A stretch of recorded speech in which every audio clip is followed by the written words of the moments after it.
Hola,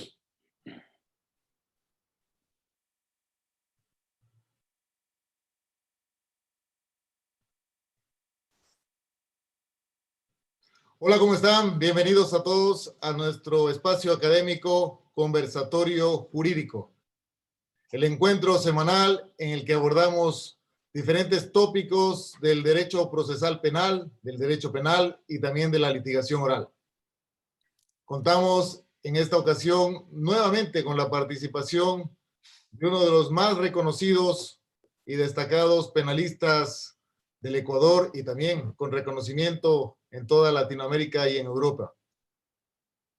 Él ha sido magistrado del máximo Tribunal de Justicia Ordinaria en el Ecuador, profesor de posgrado y de pregrado en varias universidades del Ecuador y también de Latinoamérica, conferencista nacional e internacional con más de 40 años de trayectoria académica. Me refiero al profesor doctor Alfonso Zambrano Pasquel. Querido Alfonso, un gusto tenerte nuevamente en este espacio. Bienvenido a Conversatorio Jurídico. Muchísimas gracias, querido Vinicio. Es un honor también para mí poder compartir este espacio académico que está muy bien prestigiado, sin duda. Yo incluso semanalmente veo, a veces en directo, a veces en diferido en la señal en YouTube, las importantísimas conferencias, coloquios con formidables invitados. Es un lujo realmente el espacio virtual y académico que tú le dedicas. Y esta es una nueva oportunidad en la que yo reconozco muy bien el espacio para tratar un tema que en el Ecuador está poco estudiado, menos debatido y no está aplicado, que es el tema de la imputación objetiva. Por eso cuando conversábamos hace unos días, convenimos los dos en que este es un tema de gravitante importancia que se justificaba hacer este coloquio. Así que con eso empiezo por agradecerte y también darle el saludo a quienes tienen la bondad de escucharnos y vernos en esta noche y posteriormente cuando esté subida este coloquio muy grato en tu cuenta en YouTube. Muchísimas gracias por esas palabras, querido Alfonso. Para nosotros siempre es grato tenerte en nuestro programa y, por supuesto, contribuir con tu aporte también a la capacitación de todos quienes se integran semanalmente a nuestro canal. Vamos a tratar el tema de la imputación objetiva y esta teoría, sin duda de larga data, en el Ecuador se ha desarrollado poco, tanto en el ámbito dogmático como en el ámbito legislativo. Me atrevería a decir, sin duda, que tú eres uno de los pocos tratadistas que han abordado este tema académicamente desde hace algún tiempo y, sin embargo, en nuestra legislación, pese a las reformas que se han introducido, a la misma vigencia del Código Orgánico Integral Penal, no se ha determinado con claridad este aspecto de fundamental importancia en la dogmática penal, especialmente en la teoría del delito y concretamente en la tipicidad. Vamos a empezar por ahí, entonces, determinando un poco el origen de esta teoría de la imputación objetiva, querido Alfonso. Mira, gracias. Tal vez en eso solamente vamos a recordar en expresiones, para mí, el profesor Claudio Roxin y el profesor Gunther Jacob, sí, hay que también mostrarle el respeto académico, sin duda que se merece el profesor Wolfgang Fritz.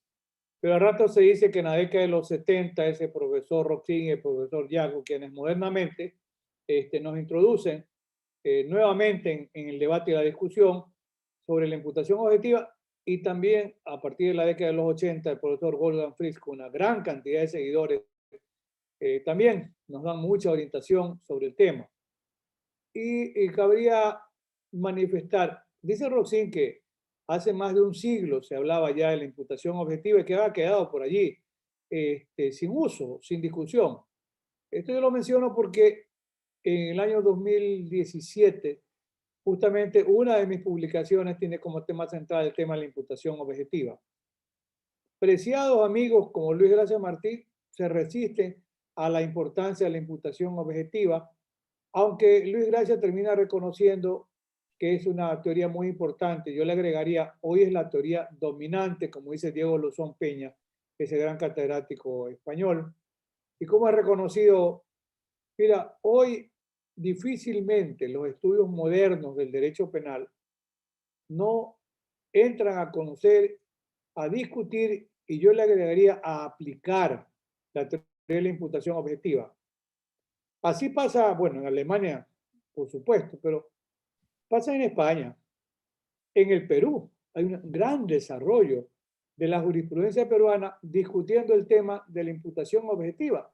Y justamente hoy compartía en mi cuenta en Twitter una información que me llega del EGIP del Perú, un caso donde se plantea incluso la llamada heteropuesta en peligro, a la que ya nos vamos a referir, justamente en los tiempos de COVID, porque además de que es cierto que vivimos una sociedad de riesgo, ¿cuántas personas que están advertidas y con conocimiento de los riesgos, por ejemplo, de las concentraciones, de las fiestas, etcétera, incurren en la vulneración de ese riesgo?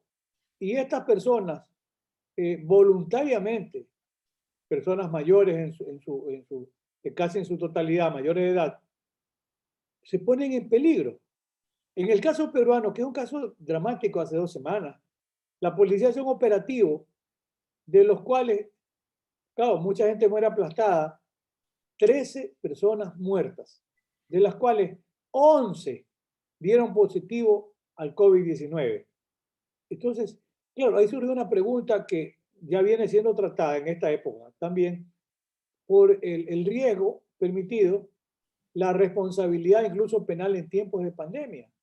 Y hay una heteropuesta en peligro porque van voluntariamente las personas a tratar de divertirse en esta época de restricción y de alejamiento sin normas de bioseguridad. Asumen un riesgo, por supuesto, pero también tiene que responder el organizador del evento.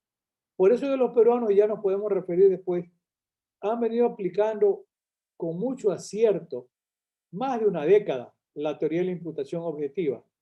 Y hay formidables juristas peruanos como José Antonio Caro Young, muy joven, que fue alumno del profesor Günther Jacob en Alemania, como lo hay en la Universidad de Sevilla, Miguel Polaino Ors, también alumno del profesor Günther Jacob. Son jóvenes juristas brillantes que tienen desarrollo en libros, en conferencias, este tema de la imputación objetiva. Entonces, para empezar, te digo y te confirmo que no es un tema nuevo, pero es un tema que hoy tomó actualidad. Pero hay que reconocer que en Ecuador tiene poco desarrollo, poco estudio, poco conocimiento. Y yo siempre digo, en temas como este, yo digo, a ver, hay que partamos de una idea. El Código Orgánico de la Función Judicial determina, me parece que en el artículo 28, que hay que acudir a las fuentes del derecho, a la doctrina y a la jurisprudencia. O sea, hay derroteros. Por eso es que la doctrina y la jurisprudencia tienen aplicación. Expresamente lo dice el Código Orgánico de la Función Judicial. En los últimos tiempos he visto también algún cuestionamiento o crítica a que muchos fallos los jueces se dedican a un copia y pega de doctrina. Y yo digo, a ver, lo malo no está en la cita doctrinaria. Lo malo está en que a veces hacen citas descontextualizadas o citan a medias, como pasa en un caso muy importante. Citan Fermín Ramírez, pero no dicen, Fermín Ramírez dijo que hay que respetar el principio de congruencia, pero no desarrollan la idea y dicen algo contrario a lo que ha dicho la Corte Interamericana de Derechos Humanos. Por eso, las citas tienen que ser contextualizadas y tienen que tener referencia para efectos de una fundamentación o de una valoración racional de la prueba cuando ese es el punto. Pero el hecho cierto es que hoy es la doctrina dominante y por eso se amerita plantear, como lo convenimos cuando conversábamos hace unos días, porque fíjate, en el año, y en caso real, en 1906, en Alemania se sanciona a un vendedor de vinos. Se lo pone como cómplice, ¿por qué? Porque él vendía vinos y era su negocio vender vinos, pero vendía vino a una casa de proxenetismo, a un burdel que actuaba al margen de la ley. Es sancionado como autor de la infracción de esa ordenanza el dueño del burdel, y al que vende el vino lo ponen como cómplice, porque dicen que, claro, más gente iba al burdel porque el vino era de buena calidad. Pero él no se había apartado su rol, su negocio era vender vino. Pero, ¿por qué ocurrían estas situaciones? Y bien se dice que un gran penalista seguramente del siglo XX fue Frank von Liszt, no quepa duda. Otra figura extraordinaria, sin duda. Bueno, yo respeto mucho la presencia de Mundo Meyer, pero siempre estoy pensando por ser belseliano, el profesor Hans Belzel, igual, por Hugo Maurach, Armin Kaufmann. Pero ahí está gigante como Klaus Roxin y el profesor Gunther Jakob. Entonces, hacen un replanteo porque, a ver, ¿cuál era el problema en el año 1906? Se partía cómo se establecía la causalidad entre una conducta y un resultado. O sea, ahí primaba la llamada teoría de la equivalencia de las condiciones.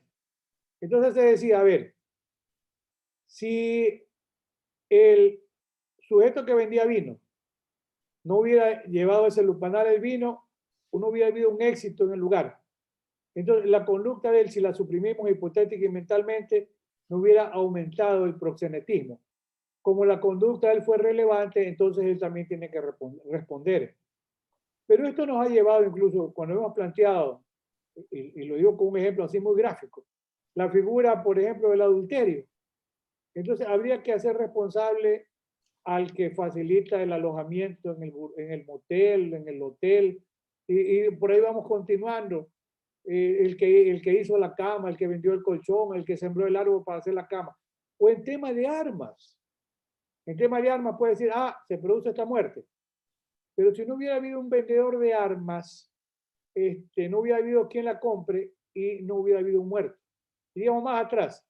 Si no hubieran las grandes fábricas que venden armas y no hubiera quien las compre, no hubiera quien las compre y quien las venda. Entonces sería interminable. En caso de un asesinato, un homicidio, habría que recurrir entonces a sancionar al dueño de la fábrica o a la fábrica que produce armas. No. Por eso ya se desarrolla mejor la idea, la teoría de la causalidad adecuada, cuál es adecuada o no.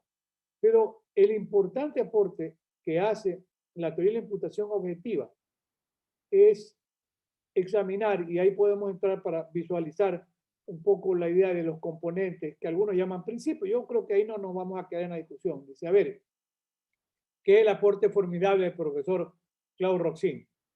Y ojo, cuando nos dice el artículo Código Orgánico Integral Penal, me parece que el artículo 24 habla de la conducta penalmente relevante, o el artículo 23. Sí, porque el 24 se refiere a la fuente de posición de garante.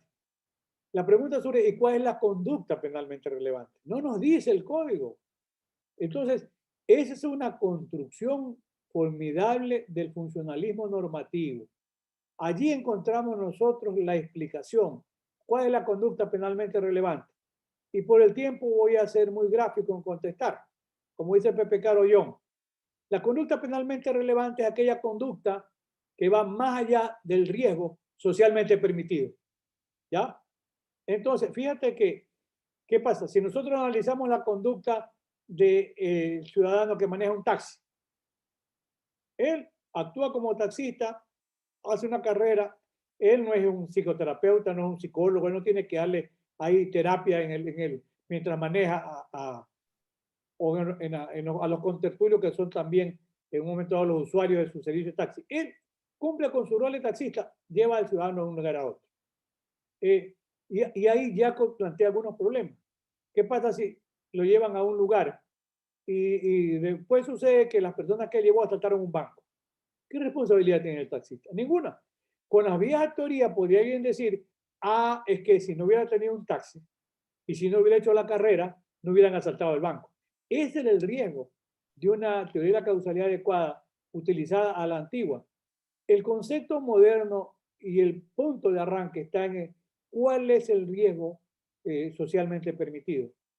Y si nosotros, yo preferiría primero enunciar los contenidos y luego yo te había sugerido, que me parece muy importante, analizar, porque a veces se dice, ah, pero la teoría de la imputación objetiva solamente podría servir para los delitos culposos. No es verdad. Lo que ocurre es que cuando el profesor Roxin retoma la idea de la imputación objetiva, él dice, el finalismo tiene un grave problema, porque en las estructuras lógico-objetivas del finalismo, y se entiende bien, dice, cuando se habla de ejercicio de actividad final.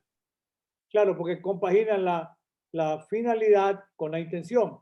Y dice, claro, en los delitos dolosos hay que admitir que siempre hay el ejercicio de actividad final. Y dice el profesor Roxin, pero eso no se puede aplicar en los delitos culposos. No obstante, porque es interesante recordar, el profesor Belzer, que fue gran catedrático en Bonn, fue el profesor del profesor Günther Jakob. Entonces, Hans Belzer. Entonces dice Roxin, pero para los comportamientos culposos o imprudentes no sirve el finalismo. Pero Belzer le había dicho en su momento. También hay ejercicio de actividad final en los comportamientos culposos, decía Belzer.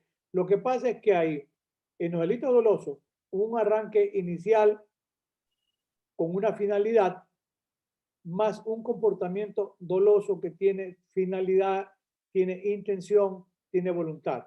Y entonces, claro, decía Belzer, en los comportamientos culposos o imprudentes sí hay ejercicio de actividad final. Como por ejemplo, tomas el vehículo para ir a la universidad a clase, ¿sí? Porque hay ejercicio de actividad final, pero le sumas una carga de imprudencia porque conduces a velocidad no reglamentaria porque estás llegando tarde a tu clase. Entonces decía Belzer, ahí hay una carga de imprudencia, un ejercicio de actividad final en la conducción del vehículo, pero hay un resultado final en el que entra en juego la imprudencia al conducir. A mí me parece que la explicación del profesor Belzer era brillante, pero el profesor Roxin nos da pautas y dice, hay que ver si no hay apartamiento del riesgo permitido. Y claro, Roxin y Jacob en eso coinciden y dicen, vivimos sociedad de riesgo. Como yo digo, es un riesgo caminar. Me decía que te has accidentado algo, probablemente te pones a hacer tu actividad de deporte, yo sé que eres una deportista, o puede ocurrir un momento de una desgracia, pisas mal algo y te caes y te lesionas. Al subir al ascensor, al viajar en avión, al conducir un vehículo, siempre hay riesgo. Entonces, vive una sociedad de riesgo y hay que asumir riesgos, los que se llaman riesgos permitidos, porque si no, se paralizaría toda la actividad. Lo otro, ahí va el principio de confianza. Tú conduces tu vehículo de buena gama, buena calidad, una velocidad prudencial. Tú llevaste el vehículo a mantenimiento. Y hay un principio de confianza. Tú consideras que el mecánico es muy eficiente y es muy responsable. Y tú estás confiando que le cambió, por ejemplo, las zapatillas de los frenos y tiene líquido de freno suficiente, porque esas no son las tareas del dueño del carro, son las tareas del mecánico. O sea, hay un principio de confianza y estás confiando, y ya cuando veamos el tema de los médicos, podemos apreciar también el médico deja, ¿verdad?, en una cartilla, deja la prescripción del suministro de los medicamentos y le encarga a la jefe de enfermera. Pero sucede que la jefe de enfermera no ve bien y en lugar de 1 gramo, lee mal y le pone 10 gramos. No es responsabilidad del médico. El médico no puede estar cada vez que pone una inyección o que da un suministro de medicina. ¿Por qué? Porque confía en la gestión por el principio de confianza de la enfermera, del anestesiólogo. El anestesiólogo es el que calcula qué cantidad de anestesia te va a poner, pues. Porque si no sería un caso, el médico tendría que ver, a ver, déjeme ver, verificar en la máquina, vio bien el peso, si recuerda usted cuáles son los estándares. No, ya no es tarea. Cada uno responde por su especialidad. Por eso llegamos nosotros como otro componente, porque se está en la línea del profesor Jacob. Se habla mucho de la asunción de roles. Dice Jacob, todos tenemos un rol que cumplir. Si alguien no se aparta de su rol, ¿qué significa? Dice Jacob, y se produce un resultado lesivo. Sería injusto imputarle objetivamente ese resultado. Y ahí surge lo que se llama la prohibición de regreso, porque la conducta es neutra o neutral o idónea, como yo también digo. Y el último componente es la autopuesta en peligro de la propia víctima incluso. En otros momentos en los que mencionábamos la discoteca, era la heteropuesta en peligro. Y en el Perú había otros casos. En Argentina, el famoso caso de la discoteca Cromañón. Tenían un aforo determinado. y no se respetó el aforo. Y además las normas de seguridad para una evacuación en caso de emergencia tampoco se habían respetado. Tendrían que haber, de acuerdo con normas, y así fue otorgado el permiso, 6 o 7 puertas de escape. Solamente había una puerta de salida y por eso se produce la desgracia. Entonces, allí respondió por homicidio culposo el dueño de la discoteca. Y en el Perú hay muchos casos. Recuerdo uno, lo que pasó en el Estadio Nacional de Lima. Aunque ese momento, hace 30 años o 40 años, no se manejaba la imputación objetiva. Pero allí se trataba de establecer responsabilidad a los organizadores del evento por no haber tenido habilitadas suficientes puertas de escape. Pero más modernamente en Lima hay, por ejemplo, el caso de los que hacen eventos.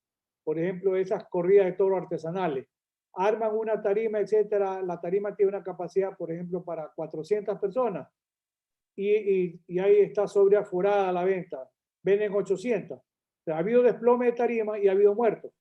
Entonces, el que hizo la tarima dijo, esto es para 400, pero el que vendió el boletaje le echó 800. Entonces, hay la asunción de un riesgo no permitido. Consecuentemente, son momentos en que también se tiene que responder. Un poco estos son los lineamientos así generales de los 4 pilares que tienen que ver con la imputación objetiva. Y reconozco, no veo ninguna jurisprudencia en la Corte Nacional que surja, ni en la Corte anterior, que surja de propia iniciativa de los jueces. No obstante, yo sí he tenido la posibilidad en instancias de, recuerdo un recurso de revisión, donde se condenó al dueño del vehículo. Era una barbaridad, porque el dueño del vehículo, además que no era el que conducía, había un chofer que conducía, fue a entregar el vehículo que estaba en venta a un lugar, se produjo un siniestro en quien había perimetral. Era un carro de buena gama, me acuerdo, tipo BMW 4x4. En la carretera, en la noche, se dirigía el chofer de Guayaquil a Quito. Fue a ver al dueño del carro por la zona de San Borondón, le dio $100, tomó el vehículo y se fue por la perimetral. 10, 11 de la noche. La perimetral, que tiene mala señalización en el día, en la noche muy deficiente, no tiene no hay mucha luz. En un sitio iba el conductor del vehículo, él no se percató. Lo que sintió fue un golpe, ¿ya? Y se fue. Él había arrollado a un peatón. Parecería lo lógico que se hubiera enderezado el proceso contra el conductor. No, fue más allá y una jueza lo involucró al dueño del vehículo y lo condenó. Yo no sé si ahí funcionaba la teoría de la condición sine qua non. Si no hubiera existido el carro y el dueño no le hubiera dado el chofer, entonces no se hubiera producido el accidente. Fue terrible. Este señor estaba detenido cerca de 3 años. Interpusimos recursos de revisión con el viejo código, de manera que no había que presentar pruebas nuevas. Yo fui a la revisión en Quito. Esto fue hace unos 3 años, 4 años. A ver, 2014, antes del 2014, que ya tiene nuevas pruebas de recurso de revisión. Calcula que 2013, por allí. Y el planteamiento que yo hacía era que el dueño del vehículo no se había apartado de su rol como dueño del carro. Él no ha asumido ningún riesgo no permitido. Le entregó el vehículo a alguien que está en buen estado, porque esto se discute. Si le das un vehículo a alguien que está ebrio, bueno, tú estás asumiendo también un riesgo de que se produzca un hecho, ¿verdad? Un suceso que afecta a terceros. Pero no era ese el punto. Entonces, a ver, no lo condenan al chofer. Al chofer lo dejan ahí, lo condenan al dueño del vehículo. Pero allí fue interesante, porque yo que sostuve que había la asunción de la víctima, ¿verdad? El riesgo no permitido lo asumió la propia víctima. ¿Por qué? La autopuesta en peligro. Porque era en la noche, ahí había un paso elevado para los peatones, no utilizó el paso elevado, era una zona un poco oscura, la víctima estaba embriagada.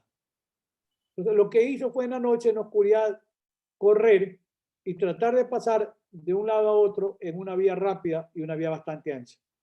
Realmente hubo la asunción actuó la víctima a propio riesgo. Y es impresionante, la Corte Suprema o Mediana Nacional de aquella época, nos quedamos hasta la noche, revocaron la condena en recurso de revisión. Y fue el fundamento un análisis de acuerdo con la teoría de la imputación objetiva. O sea, es un tema que sí tiene aplicación y que debe servir este espacio para decir, oiga, hay que estudiar imputación objetiva. Hay que mirar hasta dónde llega el riesgo permitido. Hoy me consultaba una de las abogadas que trabaja conmigo, la doctora Estela Huachambo, yo le digo Estelita, tiene un caso, me decía, un taxista, casos reales, que lleva a una persona. Hay un operativo policial, llevaba una maleta atrás y esta persona sale huyendo. Lo detienen al taxista y le encuentran droga en el portamaleta, de una maleta que no era de él. Entonces, y han declarado los demás compañeros que saben que a qué hora salió, que llegó una persona con una maleta. Pero este señor está detenido. Mira, para tener la idea bien clara, no hay que confundir la responsabilidad penal objetiva con la imputación objetiva del resultado. Y eso yo te había sugerido para demostrar que es posible aplicar la imputación objetiva en los comportamientos culposos, como inicialmente decía el profesor Roxin. Podemos referirnos al tema de los médicos, que es muy importante. Y para apreciar un delito estructuralmente doloso como el lavado de activos, referirnos a la conducta del abogado que recibe lo que se llaman honorarios maculados, que es un tema muy importante. Vamos Entonces, a, te dejo vamos a, abierto el espacio para que tú canalices la posibilidad de entrar a considerar uno y otro de los temas. sí, es muy importante lo que acabas de manifestar. Si es que se puede aplicar esta doctrina en los casos prácticos que se ventilan aquí en el Ecuador. Y justamente a propósito de esto, tenemos legislado nosotros, como bien anotas, el artículo 28, inciso final del Código Orgánico de la Función Judicial, que determina la posibilidad de observar también los lineamientos de la doctrina, y entre estos, esta teoría de la imputación objetiva.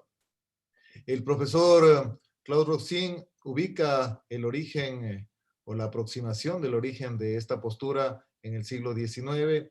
Existe también doctrina que refiere que es a través de los postulados del profesor jurista Larens en 1927 y en 1930 por Honing, ambos alemanes, quienes ya trasladan esta noción al derecho penal.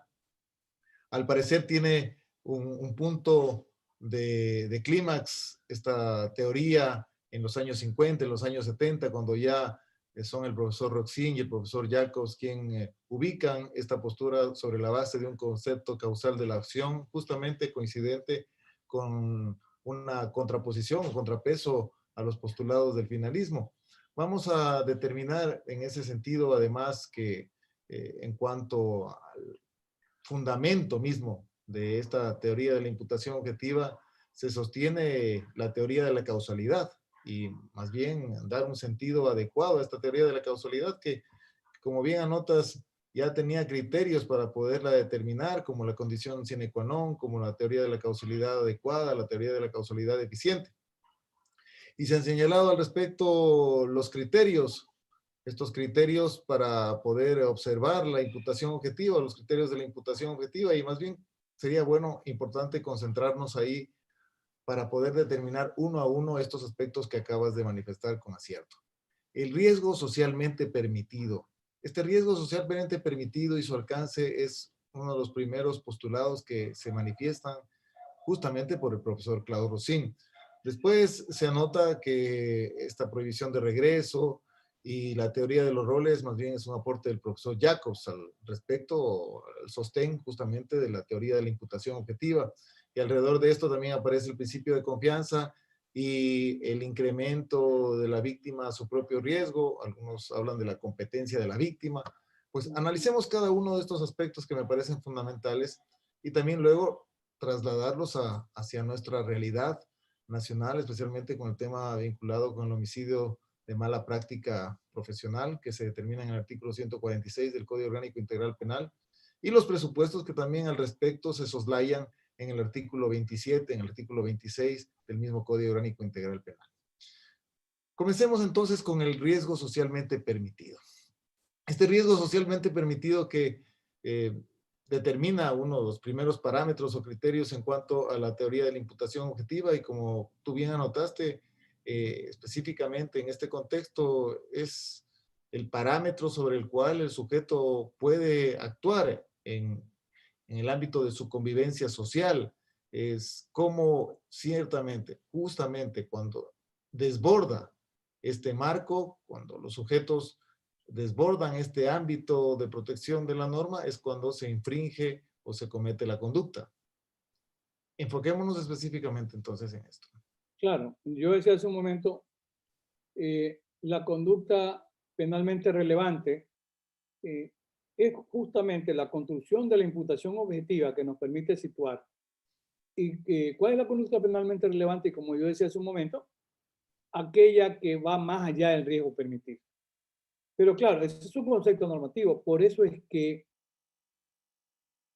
no hay que caer en el equívoco de establecer estos son los estándares del riesgo permitido. Lo que está por debajo de esto es riesgo permitido, lo que está por encima de esto es riesgo no permitido. No. Yo sostengo, y así trabajo cuando estoy con mis clases, que hay que examinar caso a caso. Como yo hacía hace un momento en un caso real del dueño del vehículo que le entrega a un chofer para que lo lleve de Guayaquil a Quito y arrolla a una persona donde es la actuación de la víctima a propio riesgo la que produce el resultado que lamentablemente afecta a la víctima que es arrollada. Para mí, el artículo 146 del Código Orgánico Integral Penal, que recordemos en Ecuador, una gran discusión, muchos médicos y colectivos de médicos sostenían que iba a haber un proceso de criminalización contra los médicos, porque entonces iban a haber por cientos y por miles de denuncias por mala práctica médica. Yo creo que la labor de los médicos fue una labor inteligente, muy profesional, no solo porque reclamaban los colectivos, sino porque terminaron teniendo un cuerpo normativo que a los médicos les da una gran protección para el ejercicio de su noble actividad. Porque empecemos por una primera apreciación. No hay ninguna actividad o intervención de un médico que no comporte un riesgo. Yo alguna vez era consultado por la situación que afrontaba, muy lamentable, un abogado que además era médico y médico forense de la policía. Pero sucede que él, para mejorar sus ingresos, también en calidad de médico actuaba como anestesiólogo. Y para un tema pequeño, que era la anestesia a un niño para una intervención de poco riesgo, sucede que el niño tiene un paro cardiorrespiratorio, que es difícil predeterminar. Primero, si no hay causas preexistentes, no se puede saber qué lo ocasionó. Puede haber factores concausales, por ejemplo, a veces un shock anafiláctico a consecuencia de la ingesta de ciertos medicamentos. Y eso lo puede determinar después si hay un cuadro de reactivos que determine que había un cuadro de alérgico que no fue advertido. El problema allí era que yo lo conocí al médico. Cuando él me consulta, yo le hice una gran pregunta. Porque me dijo yo, ¿cuántas veces has actuado como anestesista? Más de 200 o 300. Tenía mucho entrenamiento. Yo le hice la pregunta del millón.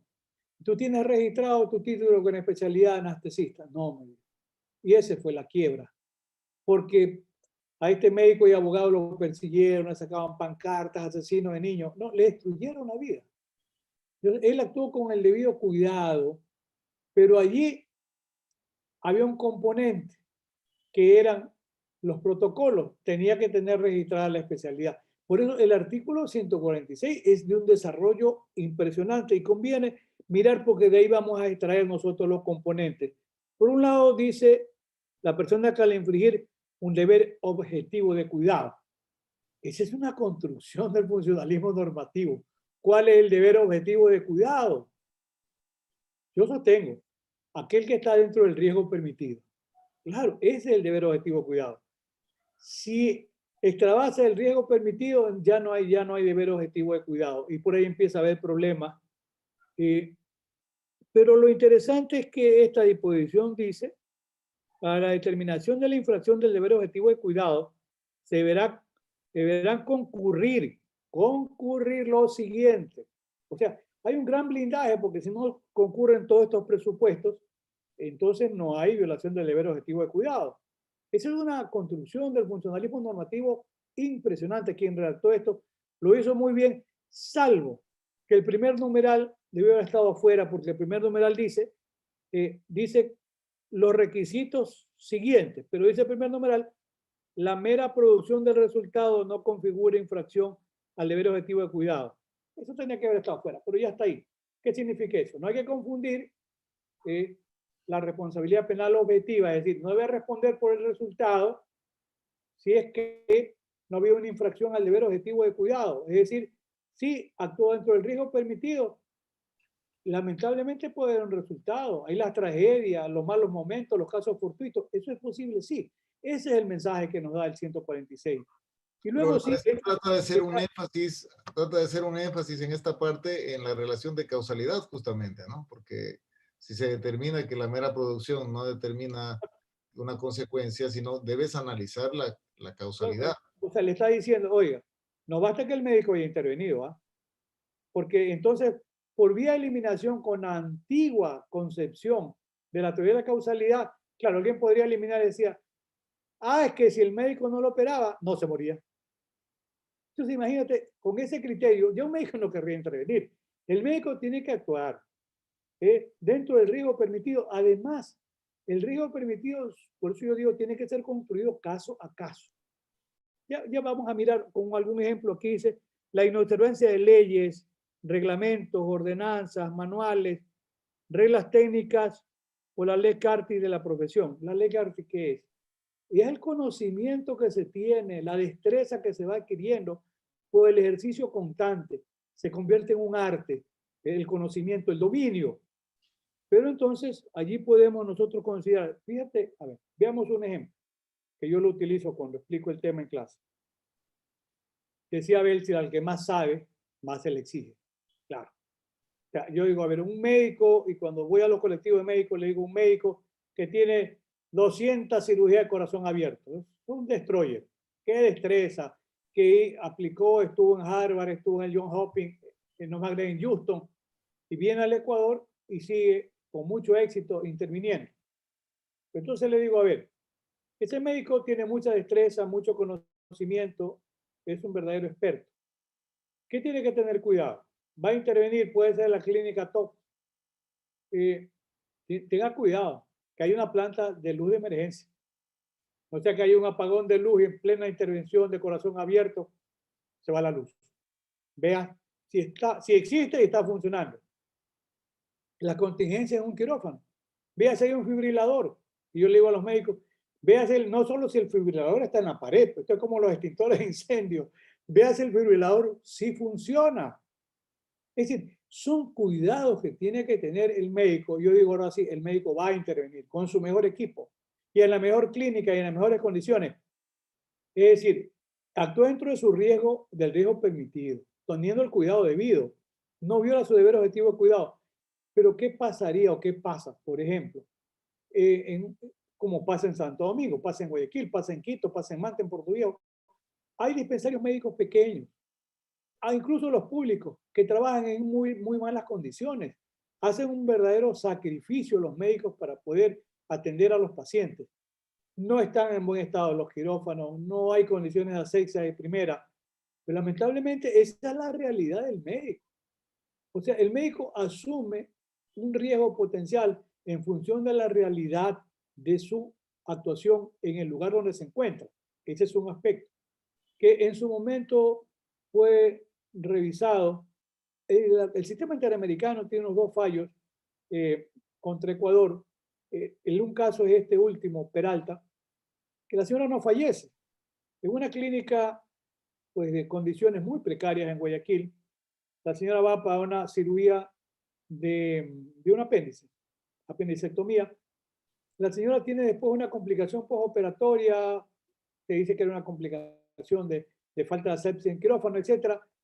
La señora queda en muy mal estado de salud, pero no se muere. Y la señora finalmente reclaman los abogados, llegan hasta el sistema interamericano. Más allá del valor, porque realmente las reclamaciones terminan o se traducen a la final en pago simbólico, porque como dice el sistema interamericano, la sentencia es reparatoria. Me parece que le van a pagar $40,000. Pero lo interesante es lo de fondo, porque dice las condiciones en las que actuaba la clínica.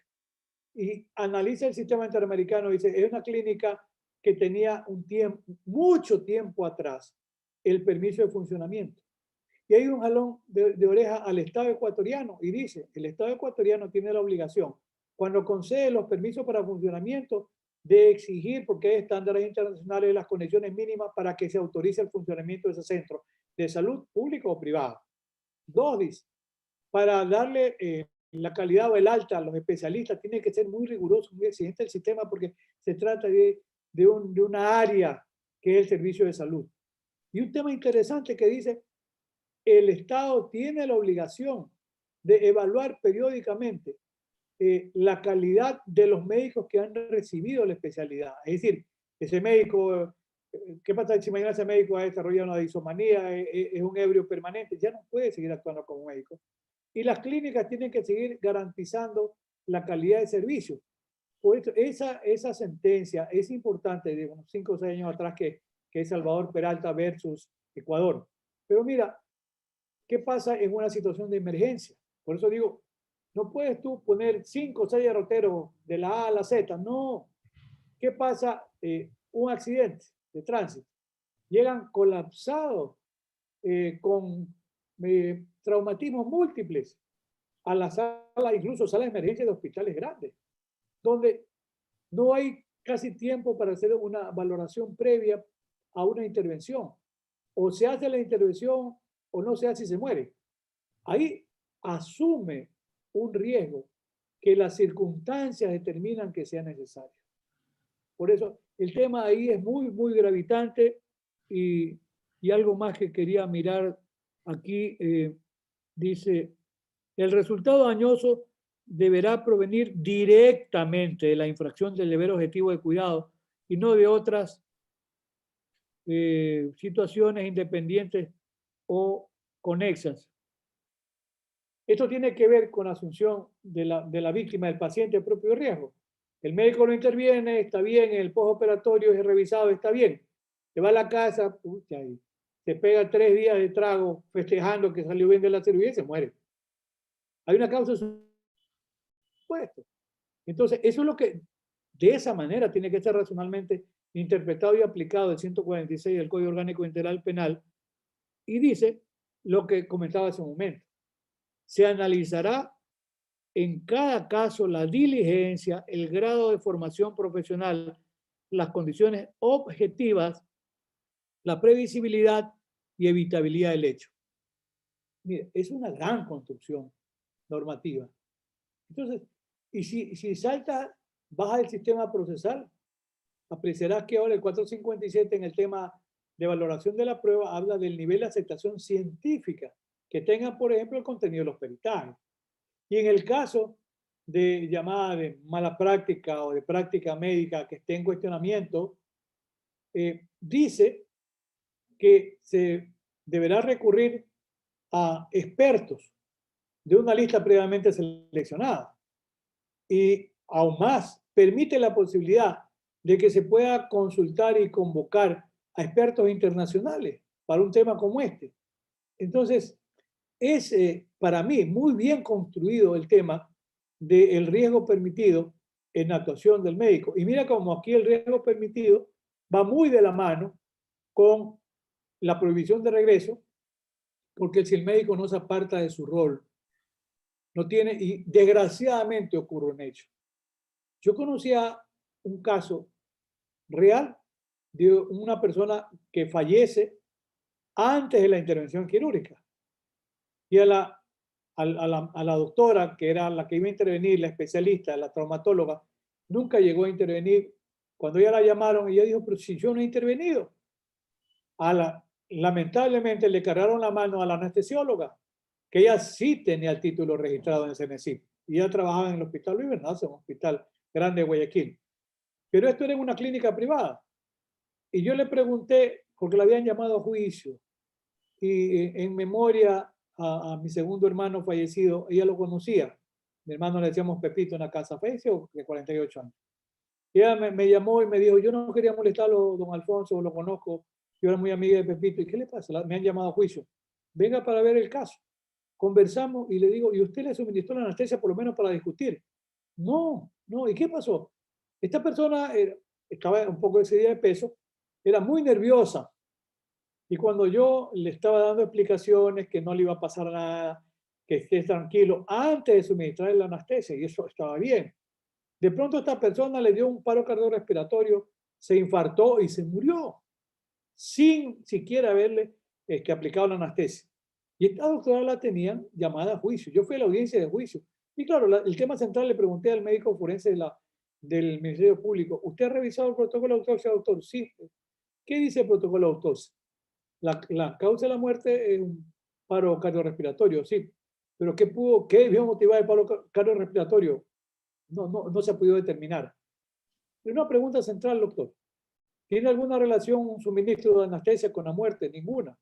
Usted puede ser categórico a poder afirmar por todo lo que usted ha revisado si al señor se le suministró o no la anestesia. No, nunca se le aplicó la anestesia, dijo el médico forense. Y gracias a eso, la doctora fue absuelta en una audiencia del tribunal.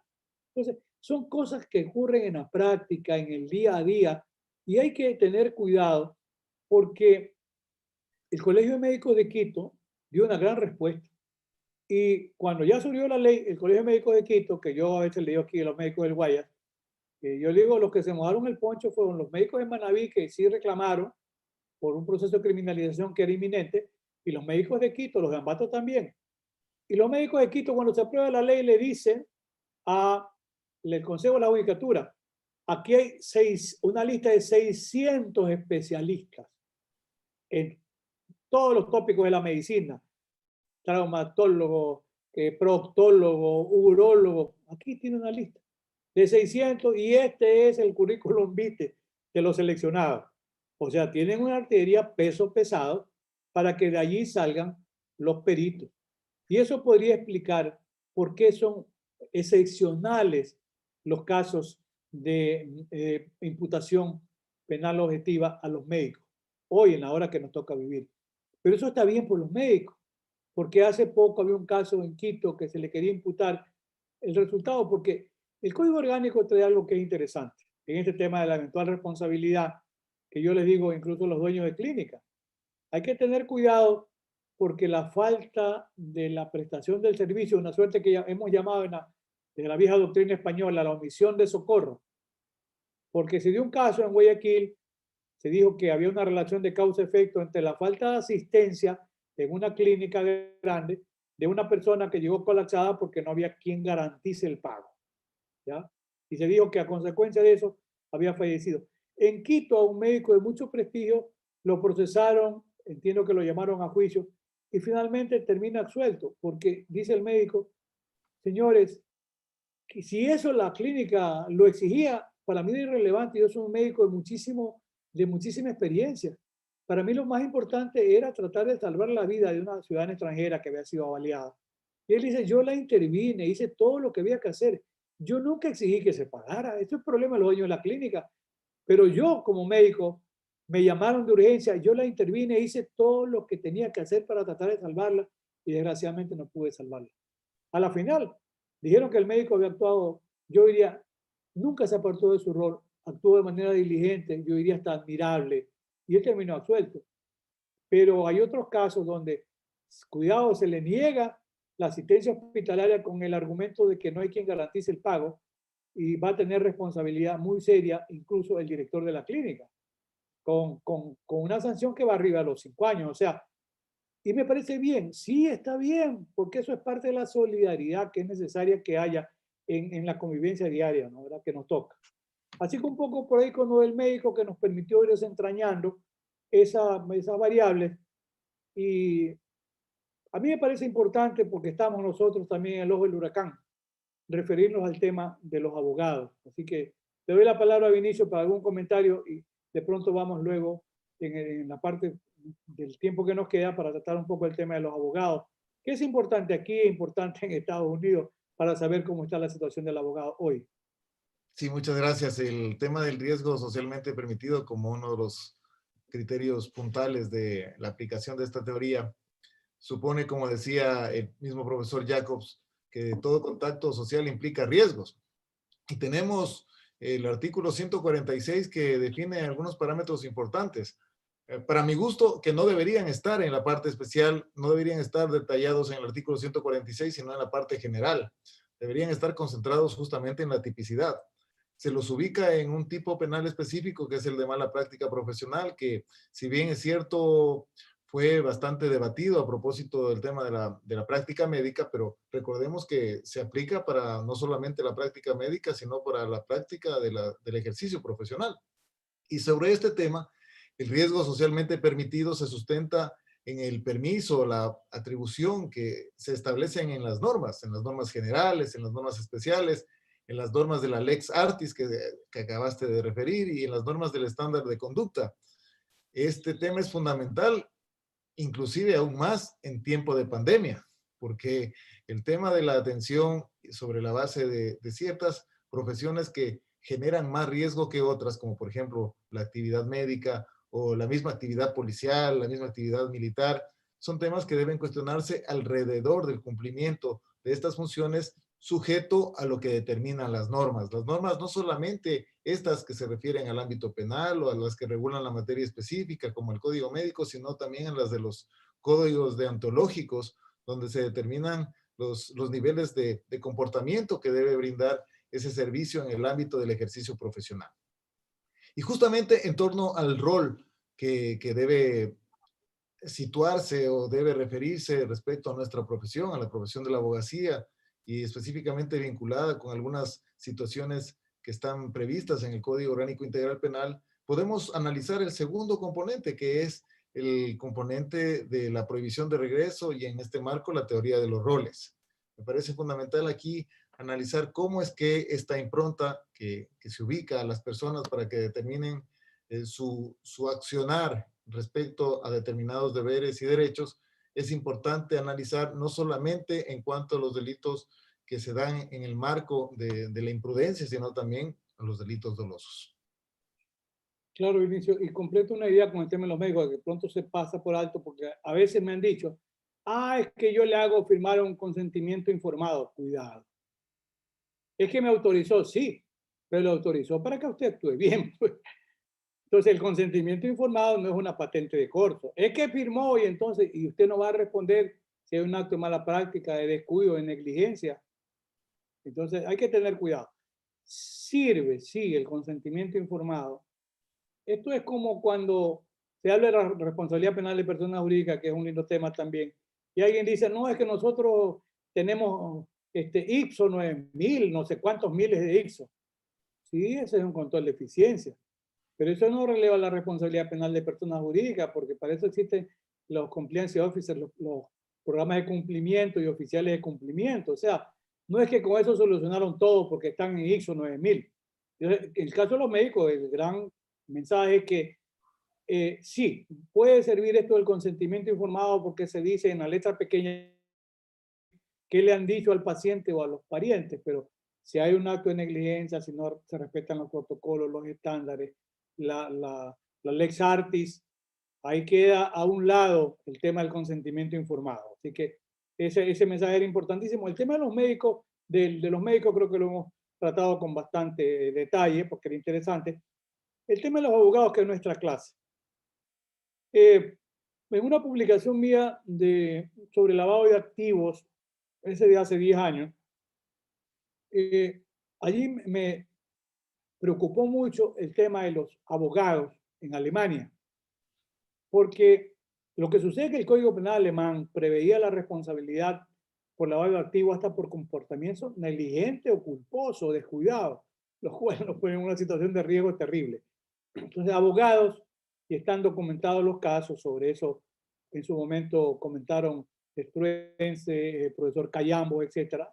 Y yo he recogido desde mi primera publicación una serie de criterios, porque los abogados reciben, me parece que era 200.000 marcos en aquella época para atender una defensa, se vinculaba a que sus clientes pertenecían a organizaciones criminales y de ahí llegaron a sostener que podía inducirse que el pago de honorarios era un pago con dineros maculados o dinero sucio, porque era una organización criminal que no tenían otra actividad. Los abogados fueron condenados en el primer nivel en Alemania, en el segundo nivel también, y finalmente el Tribunal Constitucional Alemán, la segunda sala que la presidía un gran penalista, que era un gran constitucionalista, el profesor Winfried Hassemer, el autor de Derecho Penal Simbólico, entre otras construcciones brillantes. Él es el ponente y él dice que ahí hay una contradicción entre el derecho a la defensa, el ejercicio profesional, que también podría ser para el médico. El médico también tiene derecho a ejercer su profesión, sí, que también es una garantía constitucional. Y en el caso del abogado, el derecho a cobrar un honorario. Entonces, Hassemer dice, los abogados no se apartaron de su rol. Esa era su tarea, su profesión, y actuaron dentro del cumplimiento de sus funciones propias como abogados defensores. Es decir, no incurrieron en actos de coima, de cohecho, no, ningún acto de perversión en el ámbito de corromper a nadie. Fue una defensa. Y finalmente, Hassemer considera que no guarda proporcionalidad la responsabilidad por comportamiento culposo en Alemania. Yo recuerdo la expresión de Hassemer, dice, se expulsa del plexo normativo el segundo inciso, con lo cual se proscribe ya la responsabilidad penal por comportamiento culposo en Alemania y los abogados recuperan la libertad. Voy a mirar el caso de lo que ocurre en Estados Unidos. Veamos la construcción que yo hago. A ver, yo digo, ¿por qué ha habido en Ecuador casos de abogados que fueron sometidos a proceso y fueron condenados? Porque hay que recordar que el lavado de activos en Ecuador tenía un delito fuente o primario, que era el tráfico de drogas. O sea, con la Convención de Viena de 1988, por primera vez se penaliza el lavado de activos referido al tráfico de drogas, así como el tema de los precursores, surge el tema de la cooperación eficaz en la Constitución del año de Naciones Unidas del 88, 12 años antes de la Convención de Palermo de Naciones Unidas del año 2000. Ya estaban los derroteros ahí en la lucha contra la delincuencia organizada, que es una manifestación de delincuencia organizada, el tráfico de drogas ilegales, y ahí estaba por primera vez el tema del lavado de activos, ya la asesoría, la consultoría. Yo decía a mis alumnos, tengan cuidado, puede ser contra un ingeniero, contra un economista que le ayuda a blanquear dinero, invierte en esto, lo otro, cuidado con los abogados. Una cuestión es el abogado que actúa en ejercicio de su profesión y otra cuestión es la situación del abogado que es parte de la organización criminal. Ese es otro tema ya. Ahí sí el abogado tiene que responder porque es parte de la estructura criminal. Pero casos de abogados en Guayaquil que habían parte de su negocio profesional legítimo era hacer compañías y venderlas. Pero en unas compañías que vende un doctor, un abogado conocido en Guayaquil, le sugieren sus clientes, dice doctor, ¿por qué no se queda usted con la representación legal de las compañías? Porque vamos a invertir en una planta procesadora de atún en Pozora. Y queremos por su calidad, conocimiento, su prestigio, que usted siga siendo el gerente de las dos compañías que le estamos comprando. Claro, para aquella época me parece que era antes de la dolarización, sí, por cada gerencia le pagaban $2.500 mensuales. O sea, 5.000 por la gerencia de las dos compañías debe ser el equivalente de 20.000, $25.000 de ahora. Mucho dinero. Y bueno, él tuvo el cuidado de decir, bueno, todo el dinero que venga, como llaman en términos también de banco y de abogado, bancarizada la transferencia de banco norteamericano a un banco norteamericano de la empresa aquí en Ecuador. Y así fue. Venía de un banco norteamericano de Estados Unidos al banco norteamericano en Guayaquil. Y a este abogado igual. Lo llevaron preso y terminó condenado. Él salió con la ley del 2 por 1, fue condenado a 6 años por lavado de activos. Yo alguna vez lo visité y él me decía, pero si era un dinero que provenía, entonces ¿por qué no meten preso al gerente de tal banco en Estados Unidos o al gerente de tal banco aquí en Ecuador? Yo he manejado dinero que vino a través de transferencia bancaria. Yo creo que él no se había apartado de su rol, sinceramente. No es que quede, estoy convencido. Pero le cargaron la mano. Tal vez lo que dice en su momento el profesor Struensee, que la tendencia en Alemania, y creo que aquí se repitió, era darle un mensaje a los abogados como para que no se hagan cargo de ese tipo de defensa. Ahora bien, de acuerdo con la Constitución garantiza el derecho a la inviolabilidad de la defensa, como yo le digo a mis alumnos, al 76, numeral 7, la más importante es la garantía del derecho al debido proceso y la inviolabilidad de la defensa, que lo dice el 75 también al hablar del tema del principio de celeridad, cuando se refiere a la tutela, pero te dice, en ningún caso quedará indefensión. Y ese es el caso Carminiani versus Juez de Durán, del año mayo de 2009. La Corte Constitucional dijo, si hay prueba anunciada, prueba aceptada, tiene que ser practicada. Mientras no se practique, no puede continuar el proceso. Eso es una regla de oro que viene de la Corte Constitucional nuestra y que también el sistema interamericano, Ricardo Canalce versus Paraguay del año 2004, también condena a Paraguay, porque hubo prueba pedida, no practicada, y dice esa sentencia es nula porque viola el 8.2 del Pacto de San José. Entonces, mira que hay un soporte constitucional y convencional de la inviolabilidad del derecho a la defensa. Y aquí concuerdo con lo que se ha venido sosteniendo de que la persona tiene derecho a buscar al abogado de su mejor conveniencia y convenir el pago de sus honorarios, los honorarios que el abogado estime justo y ese cliente se los puede pagar. Porque mira, en un momento dado yo a veces hago la broma y digo, ¿qué pasa si una persona que está dedicada al narcotráfico tiene 60 o 70 años, lleva a la novia de 20 para que le hagan un tuneo múltiple y el médico le dice, yo no puedo porque estoy muy ocupado, tengo mucho trabajo. Doctor, mi novia es para mañana. Doctor, ¿cuánto costaría esto? En condiciones normales, $20,000. Yo voy a pagar 50,000, doctor, pero atienda la mañana porque luego tengo que irme con ella a Aruba, a Martinica, a mi isla. Ah, bueno, el médico va a aceptarle, probablemente que sí. Entonces, fíjense, el médico cobró un honorario por una intervención quirúrgica. Si el médico tiene que ir a decirle que jure por la Biblia que ese dinero no tiene origen ilícito, no. Un tema que poco se toca, pero es necesario también ponerlo en evidencia, es que los honorarios que el abogado recibe están sometidos a un control tributario, que es otra cosa. Entonces, a veces cuando uno tiene que ser abogado, por ejemplo, alguna vez me pasaba, asistí al Banco Central, a mí sí me daba un dolor enorme, en algún honorario, un caso más o menos interesante. Se convino, el Banco Central me pagaba $50,000 de honorario, pero entre la retención en la fuente y el IVA era el 20%. Yo terminaba perdiendo el 20% de 50,000, que eran $10,000, y sí me dolía cuando tuve que facturar, pero bueno, son las reglas de juego. Allí podría haber un problema, pero por evasión tributaria, no por lavado de activos. Eso es otro tema. Ojo. Entonces, yo sostengo que el abogado que no se aparta de su rol, que actúa como abogado defensor, además que, y esto es interesante, lo dice Pepe Caro, lo dicen los grandes forjadores de la teoría de la imputación objetiva, en el caso de la profesión, mira, yo lo desarrollo el año 64 en mi manual, que tú conoces muy bien. Así como hay causas de exclusión de la tipicidad, por ejemplo, en el caso de error de tipo insuperable o invencible, en el tema de el ejercicio legítimo de la profesión. El ejercicio legítimo de la profesión, ¿qué significa? Que no te apartas de tu rol primero. En segundo lugar, tú actúas amparado en una causa de justificación que tiene desde amparo constitucional, la inviolabilidad de la defensa, el derecho a actuar como abogado y el derecho a actuar de manera remunerada. O sea, para mí los parámetros constitucionales y legales están allí. No se aparta de su rol, media incluso una causa de justificación. Pero, y es un poco por la idea en Ecuador. No es que no hay casos, si ha habido casos, por eso el abogado, yo le digo a mis alumnos, tengan cuidado.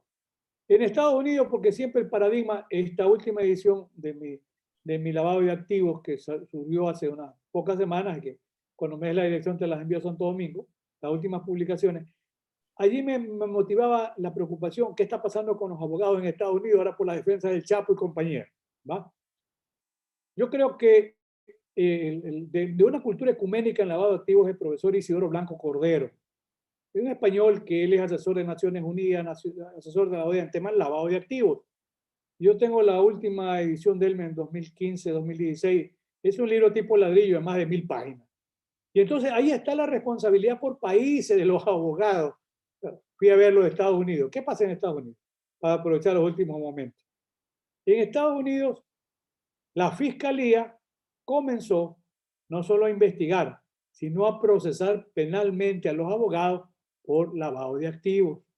Como que era el mensaje, oigan, no defiendan, a estas personas, y eran casos relacionados básicamente con drogas ilegales.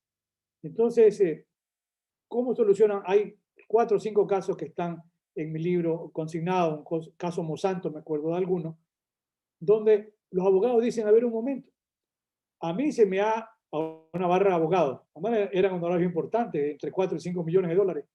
Nosotros esos honorarios los hemos declarado, por eso sabían que habían cobrado ese dinero. Pero ese es el ejercicio legítimo de la profesión. Y claro, aquí está, señor, la quinta enmienda garantiza el derecho a la no incriminación, la sexta, el derecho de defensa. Hemos actuado dentro del sistema norteamericano. No tienen por qué a nosotros pretender hacernos responsables del lavado de activos, porque es un dinero sobre el cual nosotros hemos pagado tributo al Estado. Allí brincan la American Bar Association y la otra gran barra de abogados y llegan hasta la Suprema Corte y le dicen, oiga, no se puede penalizar a los abogados que están actuando en el cumplimiento no utilizan la categoría rol en Estados Unidos, pero ejercen el derecho a la defensa, que son garantías constitucionales y son propias incluso de su declaración de derechos, etcétera. Y dice, señores, aquí hay actuación de acuerdo con la ley. ¿Cómo termina la historia? La historia termina que en Estados Unidos finalmente la Corte Suprema le ha dado la razón a los abogados. Esa es parte de lo simpático del caso. Pero la Corte Suprema, ya los jueces aplican ese criterio, descubren un dinero de pago honorario y le dicen, señor, si es verdad, usted tiene derecho a ejercer la profesión, hágalo. Incluso usted puede hacerlo gratis, hágalo pro bono. Pero ese dinero que usted cobró tiene un origen ilícito y el Estado no puede a usted beneficiarlo de un dinero que tiene origen ilícito. El dinero en consecuencia procede a incautar el honorario y usted siga defendiendo gratuitamente a su cliente. No, es impresionante. De esa manera hoy han solucionado el tema en Estados Unidos los abogados. Yo no sé en el tema de los abogados del Chapo Guzmán, cómo habrán hecho para cobrar los honorarios, dónde los habrán cobrado, porque además si los cobran en un paraíso fiscal, cuando quiere el sistema va a investigar, el FBI, el Departamento de Justicia investiga, y se encuentran que el abogado recibió dinero honorarios afuera, puede tener un grave problema con el sistema tributario norteamericano. Eso era, querido Vinicio, un poco la idea para ir de manera maratónica, porque es un tema muy interesante, sin duda que muy interesante. Sin duda.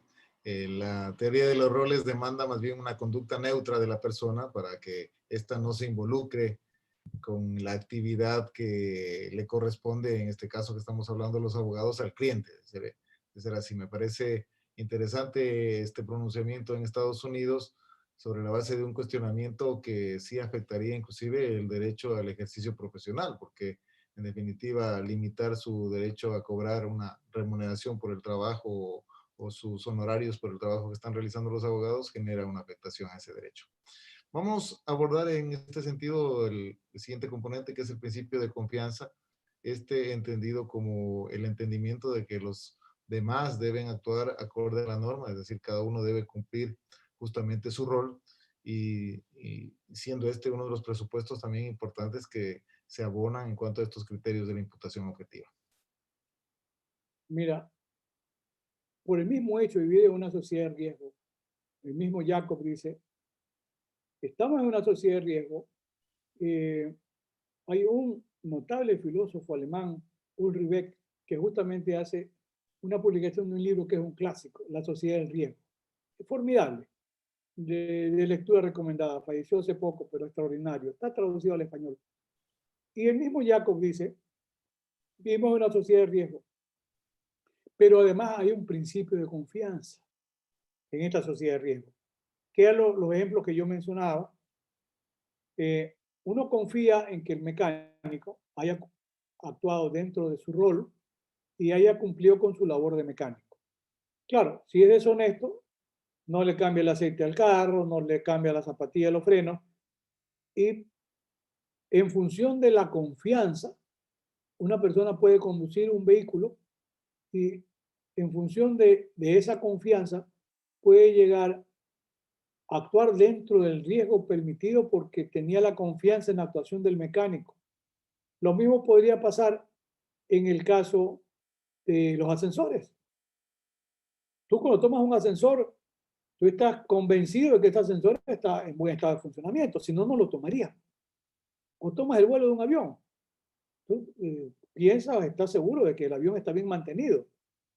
Entonces, por eso es que en el tema de los accidentes de aviación, ¿recuerdas tú el famoso criterio de buscar la caja negra?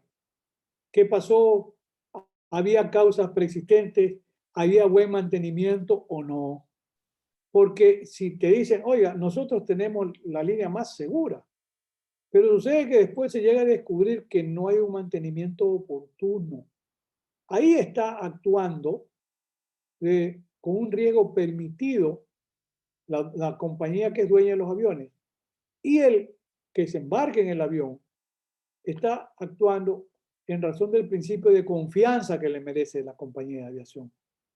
Y claro, si se produce un siniestro, quien violó el riesgo permitido fue la compañía de aviación y abusó de la confianza que tenía el usuario. Mira, hay un caso, porque podría haber también un caso de imputación objetiva dirigido, por ejemplo, a un ingeniero constructor.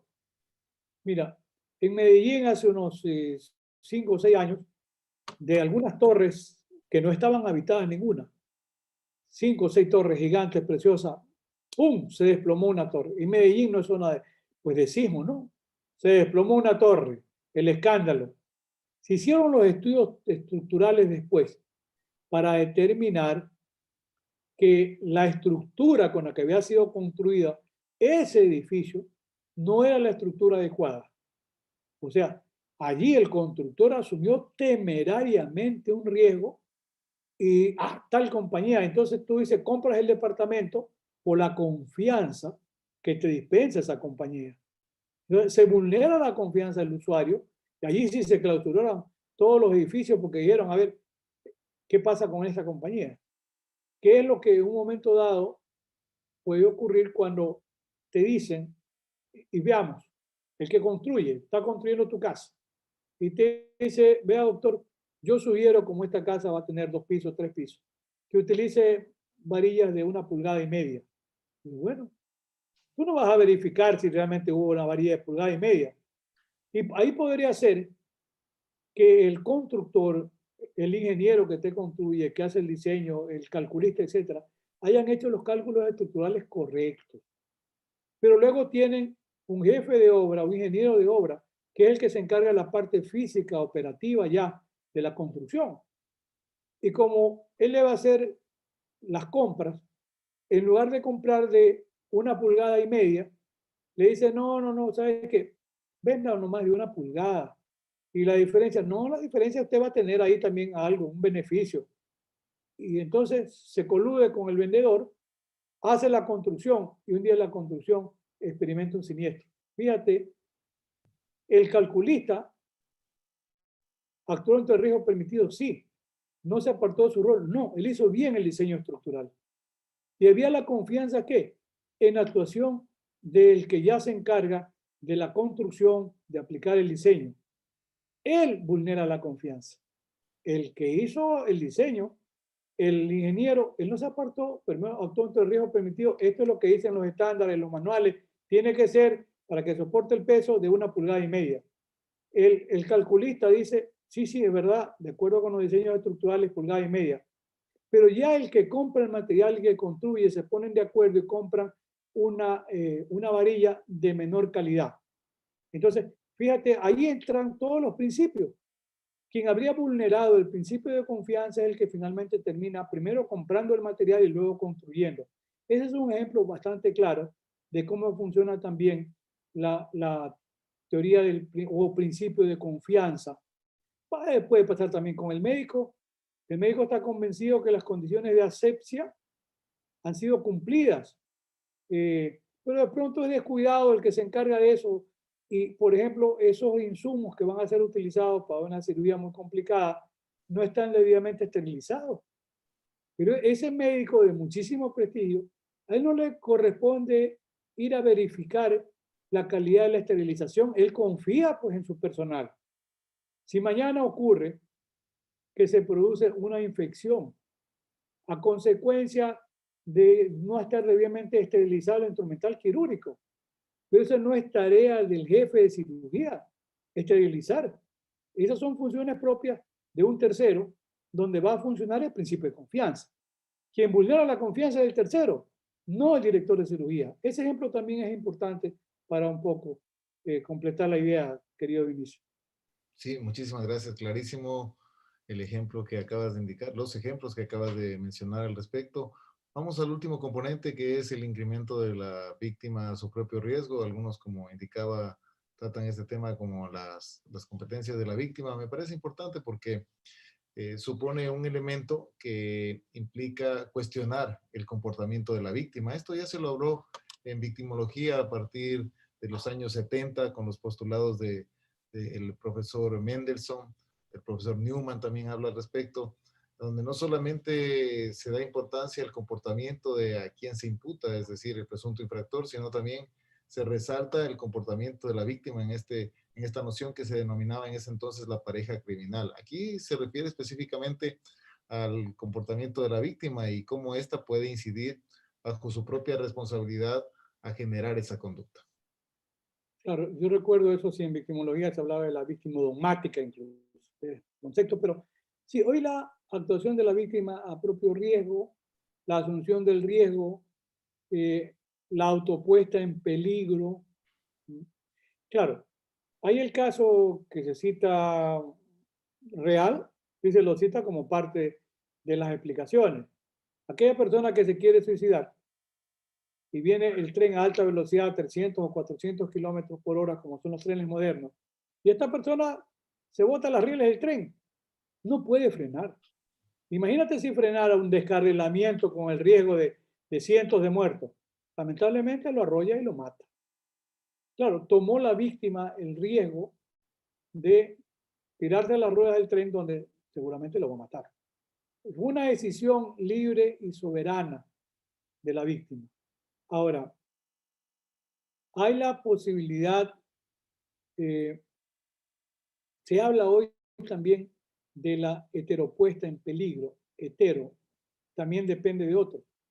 Y te voy a citar el ejemplo más evidente. Hace un momento decía lo que pasó en la discoteca hace 2 semanas en el Perú, donde teniendo un determinado aforo, van personas allí, más allá del aforo permitido, asumen un riesgo, yo diría, compartido, tanto el dueño del negocio como el que va al negocio.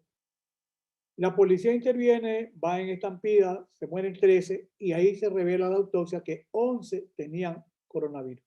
O sea, el nivel de contagio que hay en ciudades cercanas a las nuestras, como el caso de Lima, es gigante. Y por eso a mí me parece que en este tema sí, las restricciones, por eso yo digo también el riesgo en tiempos de pandemia, están bien todas las medidas de bioseguridad. Pero veamos, ¿qué pasaría? Y ahí a veces se plantea el tema de una persona que va a buscar a un lugar determinado el servicio de prostituta, donde y en zonas que son consideradas de riesgo para la salud. Y sucede que después resulta contagiado con SIDA o con otra enfermedad muy grave. Ahí hay la puesta en peligro no de la propia víctima, claro. Ella decide ir allí voluntariamente. No le va a estar pidiendo, deme su último certificado de sangre, de salud, etcétera, para saber que usted no es portadora de VIH, etcétera.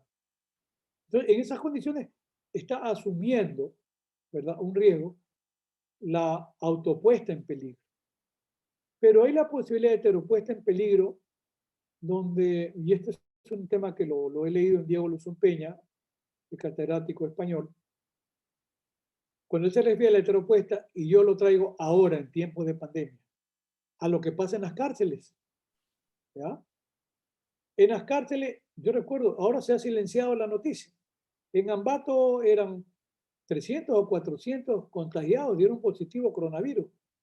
Por eso es que dice mi amigo Raúl Zaffaroni, las cárceles se están convirtiendo en América Latina de campos de concentración a campos de exterminio. ¿Te imaginas en las condiciones de insalubridad que superviven las cárceles en toda la región. El hacinamiento carcelario, hay un proceso de criminalización terrible al inicio del año 2006 y 2007, el gobierno del presidente Correa, había en las cárceles ecuatorianas alrededor de 18.000 presos. En el proceso de desinstitucionalización que fue bien manejado, recuerdo Ernesto Pazmiño para aquella época, hizo un gran trabajo, se llegó a 14.000 internos, a 12.000. Pero después, como se dijo que, y era falso, pero se dijo que el incremento de la criminalidad era una consecuencia de los procesos de desprisionización, los cuales era errado. Entonces, hubo una vuelta de tuerca y hoy tenemos más de 40.000 presos en las cárceles ecuatorianas. Con una sobrepoblación carcelaria, creo que del 30%, por allí anda, las condiciones insalubridades en las que viven, ni siquiera me quiero referir a la falta de seguridad personal para los internos, sí, solamente a la condición de salud. Por eso habla Raúl que sean campos de exterminio, porque por cientos se contaminan. Y el Ecuador es uno de los países que tiene la mayor indolencia en este tema de la heteropuesta en peligro en las cárceles ecuatorianas. Algún momento tendrán derecho, sin duda, a reclamar cuando se produzcan muertes dentro de las cárceles contra el Estado ecuatoriano. Alguien tendrá que resarcir, aunque sea simbólico, la causación de este perjuicio por falta de la prestación de la asistencia necesaria. Entonces, la idea es que las cárceles debieran ser el último recurso y no el primero, pero allí hay una clara evidencia de la puesta en peligro. Porque, ¿qué pasa en las condiciones hospitalarias? Donde ya es un tema del hospital, no tiene más recursos. Aunque en este país lamentablemente se ha negociado con los muertos sobre precios en las fundas de cadáveres, con los enfermos sobre precios en las medicinas, con los alimentos, el sobreprecio de los alimentos, con la gente pobre, etc. Pero ¿qué pasa si las condiciones de contaminación en un centro hospitalario son sumamente altas? A ver, la gran pregunta es, ¿qué hacen? Hacen público el nivel de condición de riesgo, entonces ya no tienen a nadie más. Entonces sería un hecatombe. Entonces, ¿qué está pasando ahí? Afortunadamente, y ojalá que sea cierto, en Guayaquil la curva ha descendido muy marcadamente, con estas restricciones que son importantes mantenerlas, y esa es parte del mensaje de esta noche. Porque es un tema de salud y de vida. Entonces, no nos pongamos en peligro, pero ¿qué pasa si los hospitales, por no dar la alerta, siguen recibiendo personas y hay otro contagiado? A mí me comentó un servidor de la policía, me dijo que le había tocado, lo enviaban en los primeros tiempos en Guayaquil. Mi doctor, para mí fue terrible. Yo pertenecía a una unidad, a hacer una pequeña consulta por un tema de él, y ahí conversamos y me dijo, yo ya pasé la experiencia porque él estuvo enfermo con COVID, también este miembro de la policía. Y le prohibieron los jefes, cuidado, va a decir que usted está enfermo, vaya, tómese 2 semanas y regresa a trabajar. Dice, a mí me tocó la época de recoger cadáveres, doctor. Era terrible, nosotros pasábamos caminando por encima de los cadáveres, los miembros de la policía, ya no había fundas en qué ponerlos. Era terrible, no teníamos ni guantes, teníamos que ver cómo nos protegíamos y terminamos enfermos casi todos los que trabajamos allí. Dice, yo no tengo idea cuántos miles de muertos hubieron, pero eso nos tocó recogerlos y llevarlos a ciertos lugares y ponerlos en contenedores. Pero esa es nuestra realidad. Entonces digo, hoy, regresado al momento que vivimos, ¿qué pasa? ¿Siguen atendiendo? Sí, siguen atendiendo. Pasa en Guayaquil, está pasando en Quito, que hay un recrudecimiento de la cantidad de enfermos. Entonces, allí no es que hay una autopuesta en peligro de parte de los enfermos, es la necesidad que tienen los enfermos de ser atendidos. Y los que están en los centros hospitalarios saben el riesgo de contagio que hay en los centros, por supuesto que lo conocen. Entonces, ahí hay una heteropuesta en peligro, tanto el que va a recibir atención como el que se la proporciona, pero son nuestras duras realidades en tiempo de pandemia, querido Vinicio. Contenidos fundamentales en torno a la teoría de la imputación objetiva, de trascendental importancia en su análisis en nuestra realidad y a nivel no solamente latinoamericano, sino mundial. Hemos visto sus criterios de aplicación, el riesgo socialmente permitido, la teoría de los roles, la prohibición de regreso, el principio de confianza, la autopuesta en riesgo de la propia víctima, que han sido analizados, vinculados con nuestra realidad y me parece que serán de trascendental importancia en su análisis, no solamente en esta época de pandemia, sino más bien en la época de pospandemia, cuando surjan en el ámbito judicial causas que se refieran estrictamente respecto a estos supuestos en los que se van a analizar las conductas que provienen sobre el cumplimiento de los roles justamente y en el marco del riesgo permitido. Quiero agradecerte muchísimo por tu participación, querido Alfonso. Hemos tenido un conversatorio de casi hora y media de análisis magistral, pero ciertamente tu bagaje de conocimientos lo merece. Como siempre, brillante tu participación y sin duda estos aportes académicos son fundamentales para nuestra comunidad jurídica del Ecuador y de Latinoamérica. Muchísimas gracias por estar aquí. Querido Vinicio, un fuerte abrazo virtual por ahora. Te aprecio y te quiero muchísimo como amigo. Muy agradecido, muy reconocido y gracias a quienes han tenido también la generosidad de vernos y escucharnos y a los que vean posteriormente subí a tu cuenta en YouTube este coloquio que ha sido maratónico, pero que a mí también me deja muchas satisfacciones porque es necesario. Es necesario orientar, compartir, como yo digo. Yo todos los días sigo estudiando y sigo aprendiendo. Y esa es la propuesta de un académico, compartir conocimientos y aprender incluso de los que más saben, porque sin duda habrá personas que más saben sobre el tema. Nuevamente, gracias, querido Vinicio. Y otro nuevo abrazo. Gracias también, un abrazo a la distancia. Los invito, amigos, para que nos acompañen la próxima semana con el profesor García Amado desde España.